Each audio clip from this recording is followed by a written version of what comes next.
हुने वा हुने हो होइन, हुनुपर्ने हो या होइन। किनभने जुन आर्थिक विधेयक आयो यो संसदको सम्पत्ति हो।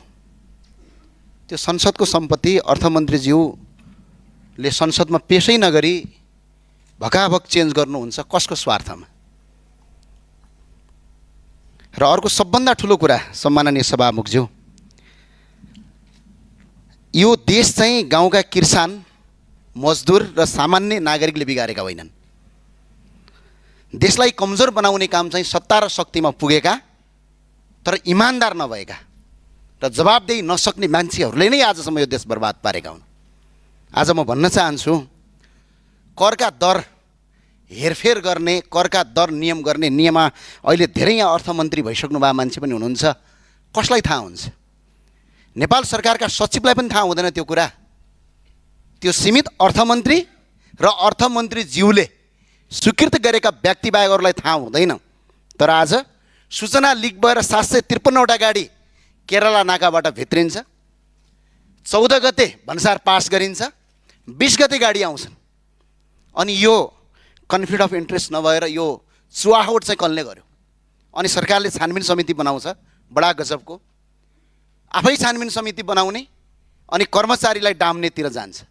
हामीलाई थाहा छैन बजेट बन्दाखेरि बजेटका करका दरको हेरफेर गर्ने र दर कति हुन्छन् भन्ने कुरा नितान्त अर्थमन्त्री बाहेक कसैलाई थाहा हुँदैन। यदि त्यस्तो अपराध गरेको ठहरेमा राजद्रोहको मुद्दा चल्ने नेपालमा कानुनी व्यवस्था छ। सम्माननीय सभामुख महोदय, आज कसको आधारमा यो गरियो यसको जवाफ अर्थमन्त्रीले संसदमा दिनुपर्छ।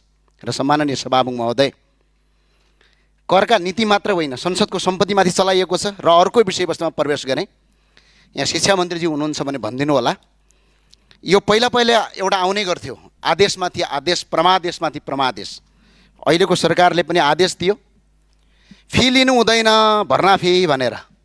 म आज यो देखाउन चाहन्छु यो प्रत्येक विद्यालयको के गरेको छ। यहाँ नाम चेन कसैले के भनेका छन्, यहाँ कसैले तपाईँको सहयोग रसिद, कहिले वार्षिक सहयोग, नाम चेन्ज गरेर भक्काभक फी लगेर तपाईँको देशभरि बर्बाद पारिएको छ। त्यो भएको हुनाले यो कार्यान्वयन गरियोस्। र अर्को सरकारलाई म जाँदा जाँदै भन्न चाहन्छु, सत्तापक्षका माननीयज्यूलाई सभामुख मार्फत भन्न चाहन्छु, म अलिकति पुरानो हो तपाईँहरूभन्दा, 1 वर्ष 1 कार्यकाल। पहिला पनि यस्तै हुन्थ्यो, सरकारका मन्त्रीले गलत गर्थे, आफै छानबिन समिति बनाउँथे र आफैलाई आफै निर्दोष साबित गर्थे। अनि बिचरा संसदमा ताली पट्काउँथे। जनता वाक्क भएर भदौ 23-24 भयो। तपाईँहरूलाई ध्यानमा राख्नुहोस्, देशका बहालवाला मन्त्री र देशको अर्थमन्त्रीमाथि छानबिन अर्थ मन्त्रालय होइन संसदीय छानबिन समिति चाहिन्छ। त्यसबाट छानबिन गर्नुपर्छ हामी, किनभने यो सामान्य कुरा होइन। यो आज देशका अर्थ करका दरहरू हेरफेर गर्ने सूचना लिक गरेर आज कसरी आयो त्यो सूचना? त्यो सामान्य कुरा हो। अनि भन्सारको एउटा कर्मचारीलाई थाहा हुने कुरा हो त्यो? कसलाई थाहा हुन्छ? जम्मा 3 जना मान्छेलाई थाहा हुन्छ यो देशमा तपाईँको अर्थमन्त्री करका दरमा। एउटा अर्थमन्त्री, यदि चाहे भने अर्थ सचिव, यदि चाहेपछि राजस्व सचिव।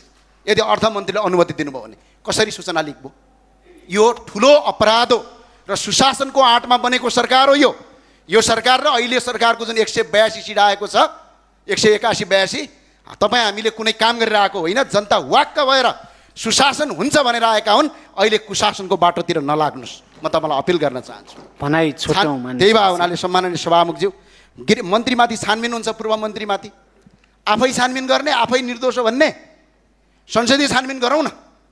पहिला प्रतिपक्षमा हुँदाखेरि हामीले मागेका थियौँ त, संसदीय छानबिन समिति गरौँ।